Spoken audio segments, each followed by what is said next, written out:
Welcome to the Chew Brewer Stew podcast. Every other Sunday, we'll release an episode of the podcast featuring an interview with a business owner in the food industry. From restaurants, to breweries, to bakeries, and everything in between. We ask them about their journey and the process of becoming a successful business owner in hopes of helping others to do the same. I'm Mike Curtin, and the podcast starts now. Welcome to the Chew Brewer Stew podcast. My name is Mike Curtin. If you haven't subscribed yet, please do so you never miss another episode of the podcast.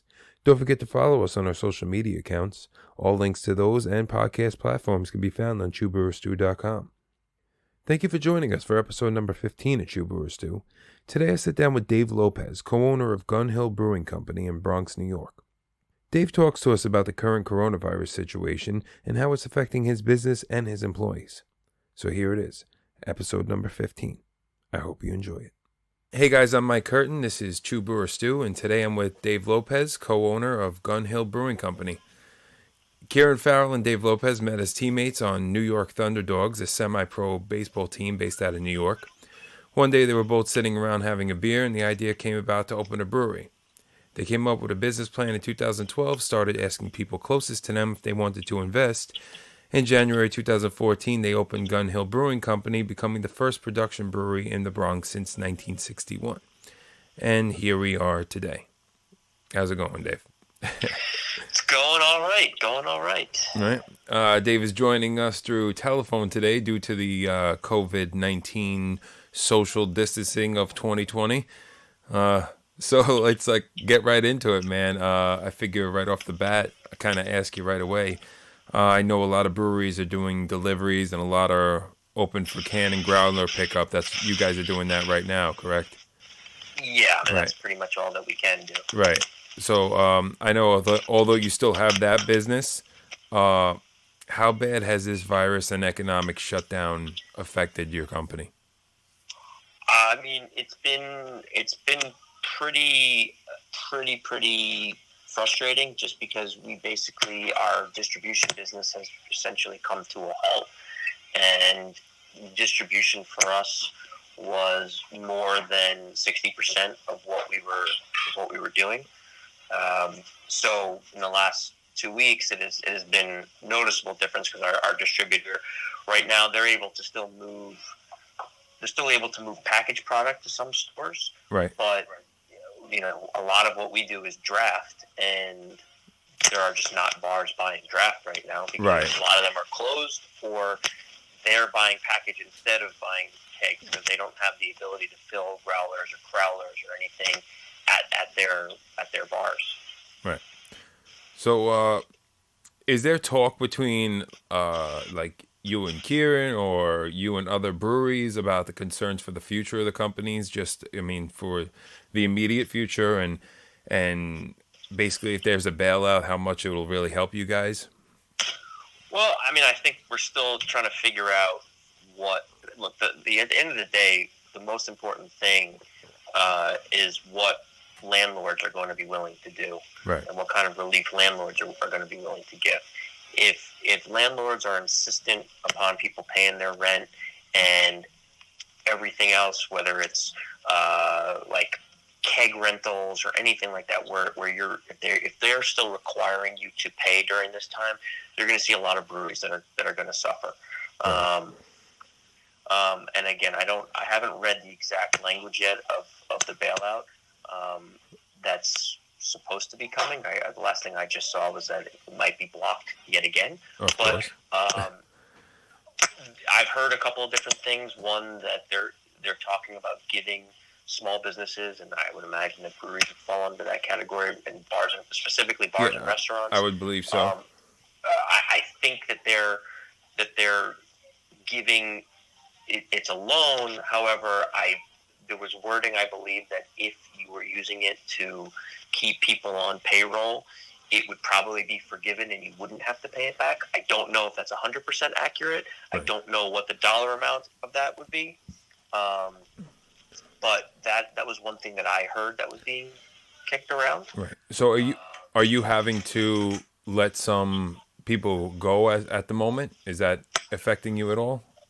Yeah, unfortunately, it's just the reality at the moment. Like, we've had to stop production. We were unfortunate that we had a bunch of beer in the tanks. So what we did was we were already scheduled to can a bunch of beer. We just canned more than what we were planning on canning. But until we have some sort of clarity as to when we can start really distributing again and when bars and restaurants are going to be able to operate again, there's no real reason to brew, especially because we also still have product at our distributor.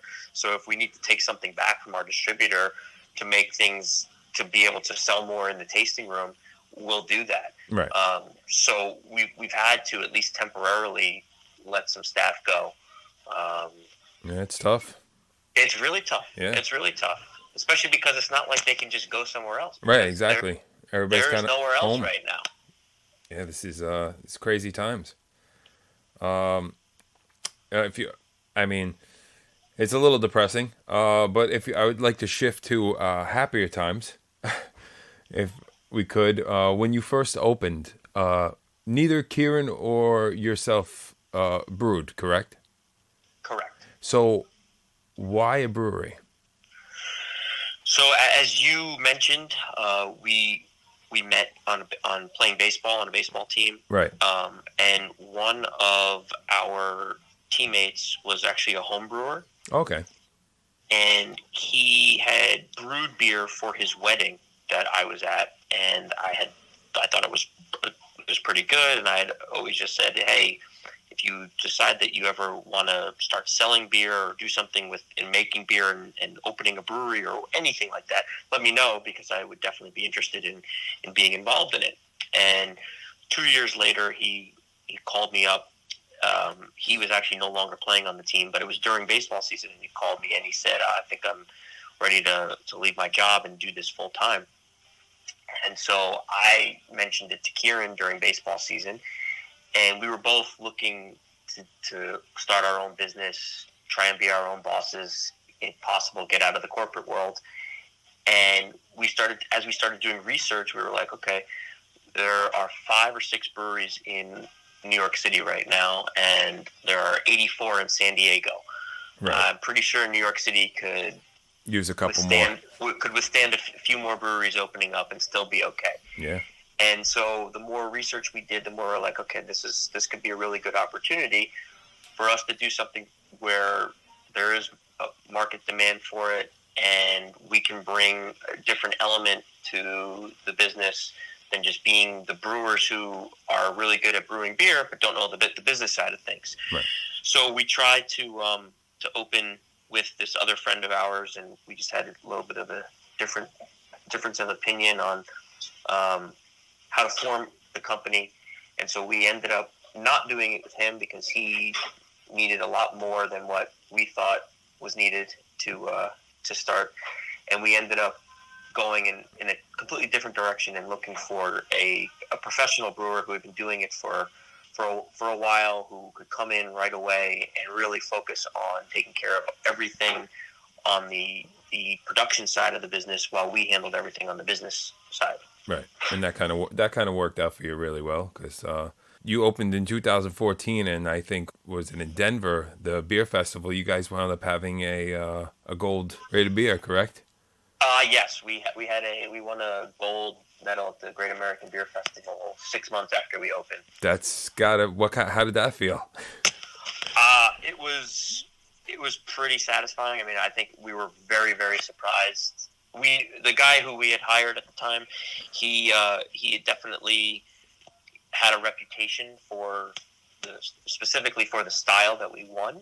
He'd won in the past, so we knew that there was a possibility, or we knew that this was something that could come. But I just don't think we thought 6 months into opening that we had a legitimate chance, or that we certainly didn't expect it. Right. I would say so. It was nice because it gives you instant credibility.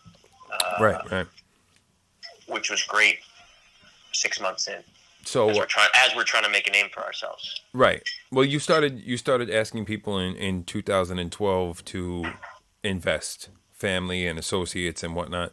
What was the morale of the people as you were going to them? What response were they giving back to you? So that was actually when we first were doing it. That was the thing that we thought was going to take us the longest when we were in the whole startup process. Right. And I think we were shocked at how many people were willing to get involved and wanted to get involved, because they just thought it was cool to be able to say that they owned a small part of a brewery, that they could come in and drink free beer and be able to go out to bars and say that they're part of that.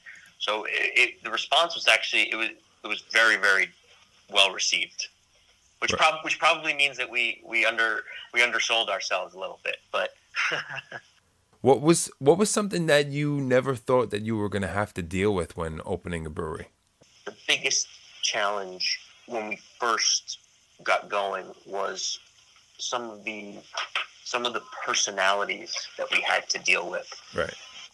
Internally, really, and I don't think we fully expected, because of our backgrounds, we just weren't used to dealing with, I would say, the more artistic side of people. Okay.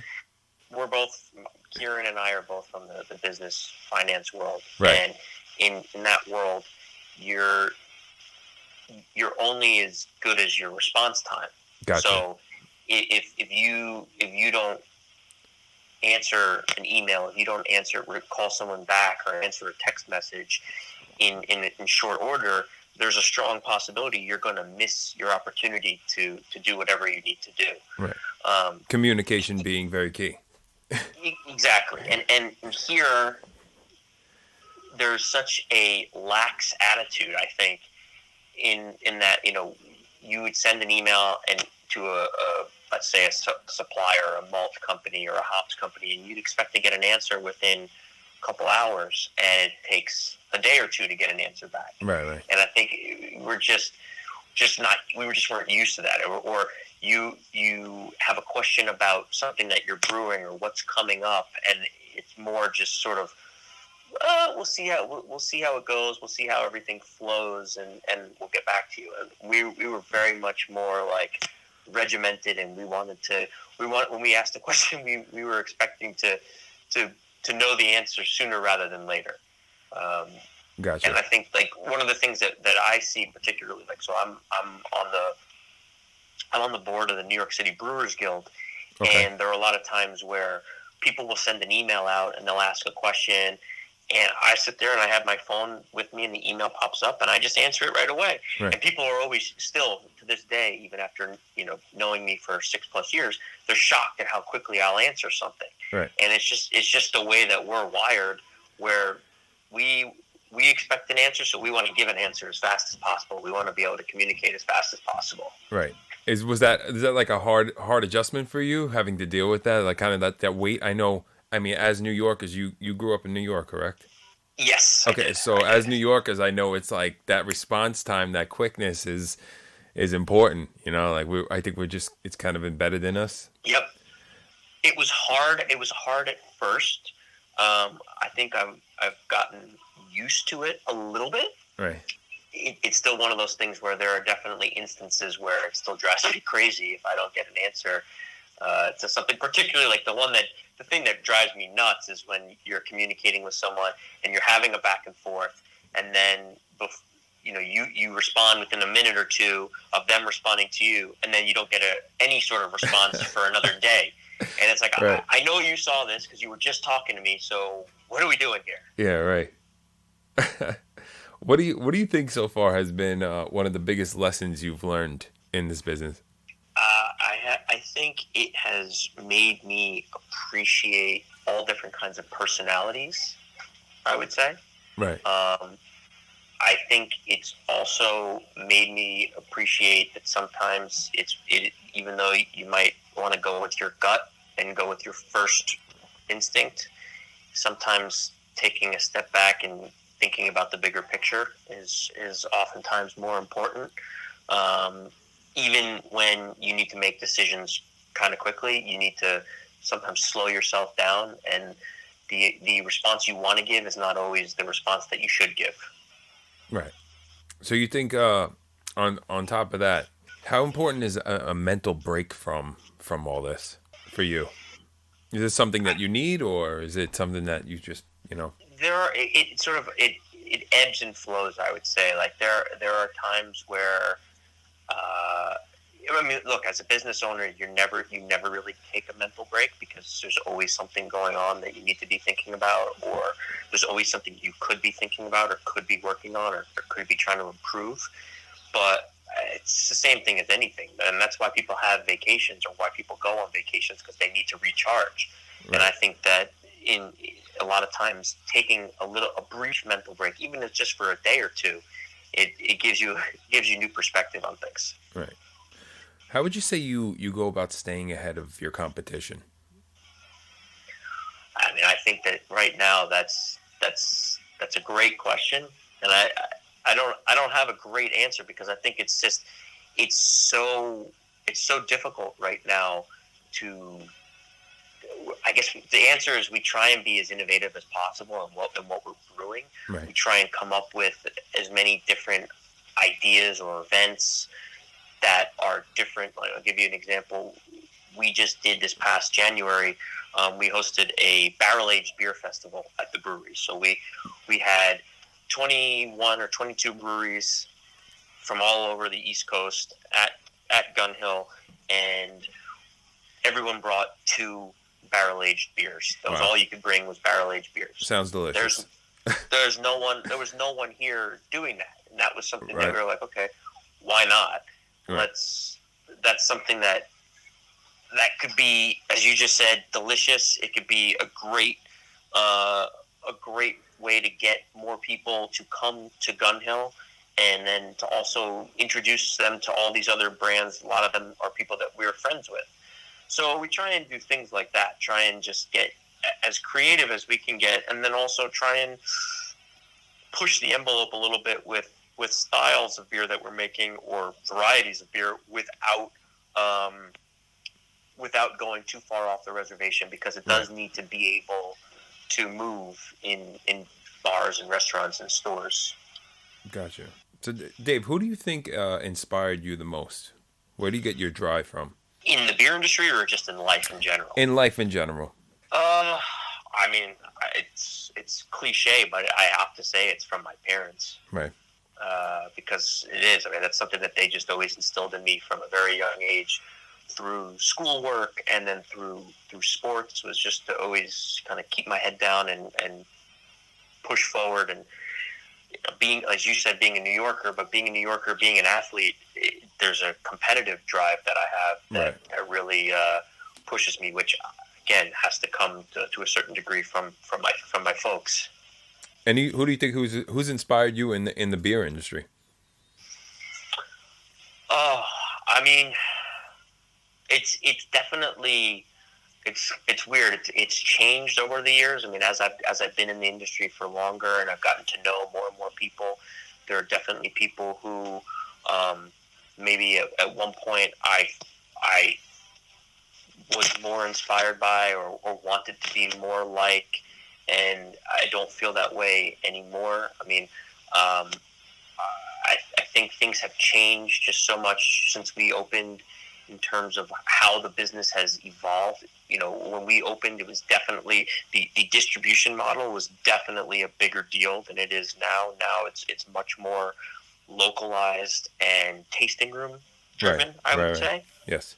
So, you know, when we first started, I think we definitely looked at Captain Lawrence, or even on a bigger scale, like a Dogfish Head or a Stone, as someone who was the model to follow. Right. And those now, are not too bad of places to look either. So no, of course not. But now I think, you know, there are a lot of these local breweries that are in the area that we kind of are friends with, or we look at and we try and say, wow, they're doing a really good job. They're doing it right. How do we sort of emulate them in some ways? And just to take it on a much smaller level, like I'll say, there's some guys out in Long Island, Destination Unknown, that we're very good friends with. Dubco, right? Yep, and I think they do a great job. Down in Jersey, there's Icarus, Okay. Again, guys that we're friends with, but they're doing a really, really great job. And they have really robust tasting rooms, and I think that's something that we would love to be able to emulate. Gotcha. So was there a defining moment of success for you? And also, how do you really define success? Those are good questions. Was there I mean, any one moment that kind of sticks out that like made you think like, wow, this is a defining moment in the sense of this would give you recognition? I think for us, we had a couple of, and they were right around the same time. Even was first one was we did a beer with the cast of Hamilton, the Broadway show, Okay. and aside from just being a really cool experience, that was big just because of how big Hamilton was becoming at that time. Yes. So that got us a ton of publicity, and people from all over the country were asking about how to get their hands on that particular beer. I think another thing was shortly thereafter we got our beer into Madison Square Garden. That's great. Which was also, I think, it was pretty exciting, and it was definitely a defining moment for us. I mean, they've subsequently changed the beer program again, Right. At the Garden, so it's not there at the moment, but it was there for a couple of years. But those are just on a larger scale. Those are definitely, and then any time we win an award, it's definitely it helps define and shape who we are as a company. Right. So how do you go about your strategies for marketing?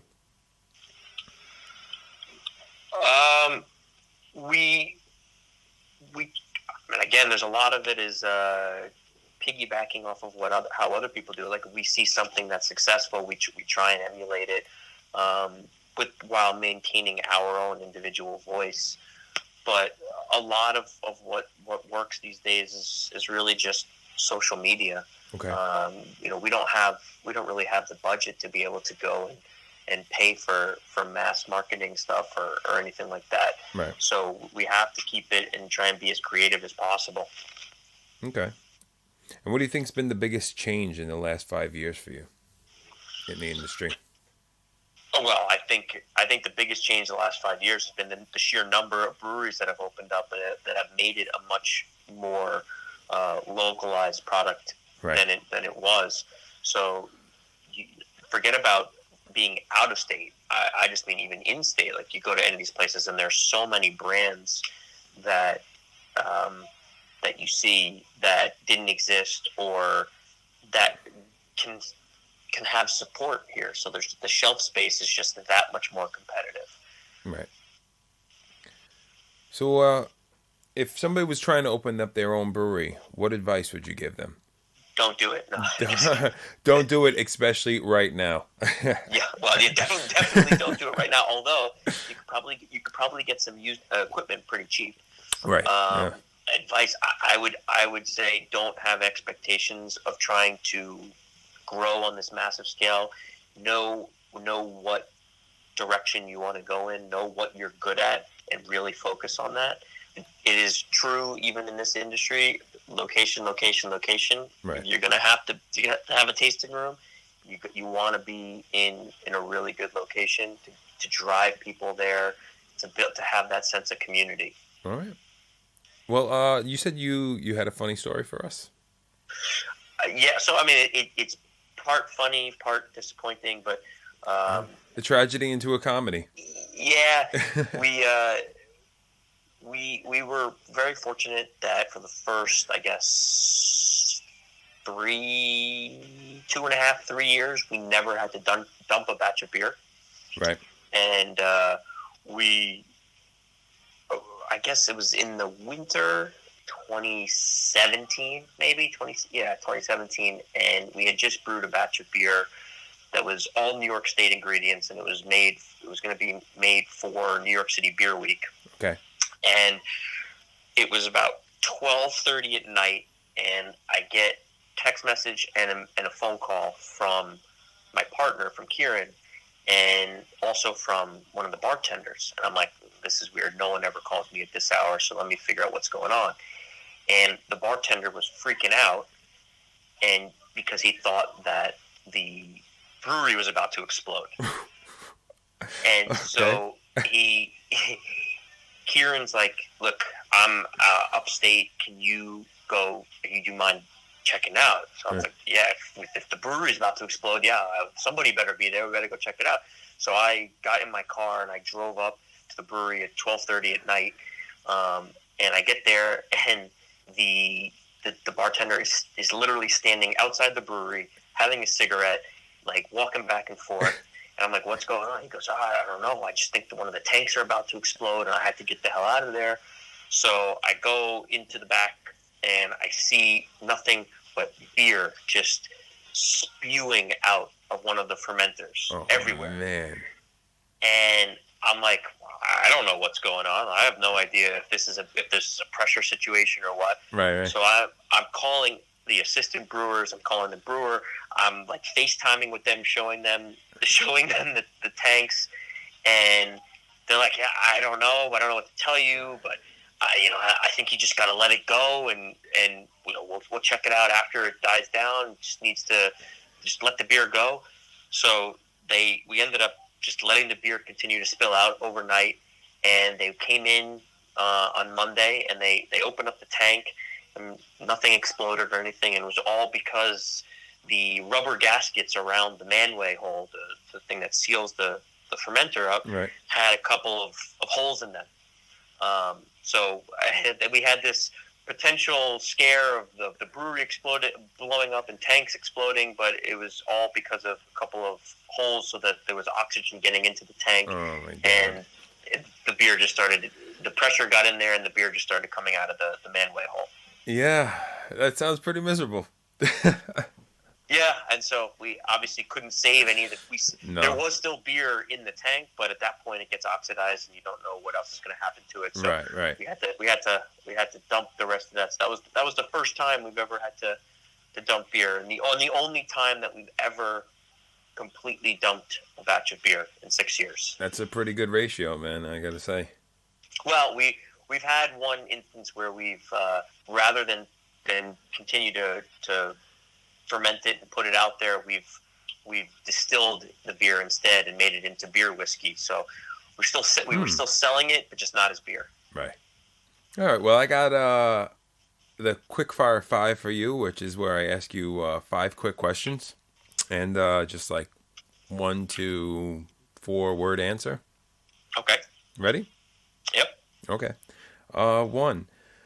One beer from your brewery that you'd suggest people try. Any beer that you made. If you've never tried Mosaic Soft Serve, you need to try Mosaic Soft Serve, which is a session IPA. Okay. Favorite style of beer? I will still say IPA. Okay. Favorite seasonal beer? Mexican lager. Okay. Favorite brewery in Long Island? That's easy. I'm going to say Dubco. Okay. Since you played semi-baseball, who is your favorite baseball player of all time?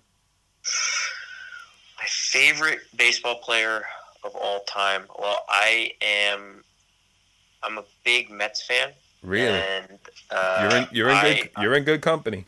Yeah. Well, I'm a little disappointed right now with the Noah Syndergaard news. Oh, of course. But I am going to say that my favorite player of all time is probably Gary Carter. The kid. Awesome. Yep. Awesome, man. Well, Dave, thank you so much for being with us. And thank you for being my first interview that I was able to do in my sweats, man. That's pretty special. I appreciate it. I'm glad to help you out there. Well, stay safe and stay healthy and best of luck. I hope this all, rolls over pretty quickly, man. Appreciate it. Hey guys, so that was the podcast. Thank you so much for listening. I hope you're able to take something away from that interview as you will with every interview. Special thanks again goes out to Dave Lopez from Gun Hill Brewing in the Bronx. If you're on lockdown during this quarantine and you're in the 5 boroughs, check out Gun Hill's Instagram page for a link to get beers delivered to your front door. Every other Sunday I'll be posting a new podcast, so stay tuned and like I said, subscribe, and you'll never miss another episode. Don't forget to follow us on our social media accounts for video clips of the interviews. Also, if there's something you're curious about knowing from the owners, then I want to ask it. You can email me directly at truebrewerstew.com. Once again, I'm Mike Curtin for True Brewer Stew. Thank you so much for listening. Have a great day.